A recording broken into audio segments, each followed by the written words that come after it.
నేడు AP MLC అభ్యర్థులు nomination వేయనున్నారు. MLA కోట MLC ఎన్నికల్లో టీడీపీ 3 అభ్యర్థులను ప్రకటించింది. బీద రవిచంద్ర, బీటీ నాయుడు, కావలి గ్రీష్మ పేర్లు ఫైనల్ చేసింది. మొత్తం 5 ఎమ్మెల్సీ స్థానాలకు ఎన్నికలు జరుగుతుండగా సంఖ్యాబలం పరంగా 5 కూటమి పార్టీలకే దక్కనున్నాయి. పొత్తులో భాగంగా జనసేనకు, బీజేపీకి ఒక్కో సీటు కేటాయించిన టీడీపీ 3 స్థానాలకు అభ్యర్థుల పేర్లను ప్రకటించింది. బీసీ సామాజిక వర్గానికి ప్రాధాన్యత ఇస్తూ అభ్యర్థుల ఎంపిక జరిగింది.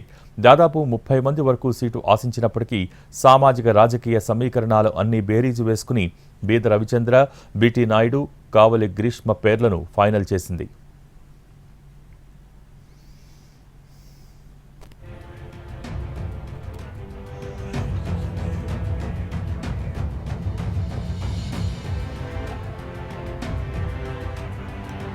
మరోవైపు జనసేన నుంచి ఎమ్మెల్యే కోట ఎమ్మెల్సీ అభ్యర్థిగా నాగబాబు ఇప్పటికే నామినేషన్ వేశారు. అటు బీజేపీ అభ్యర్థిపై ఇంకా క్లారిటీ రాలేదు. నామినేషన్కు చివరి రోజు కావడంతో నేడు అభ్యర్థిని ప్రకటించనున్నారు.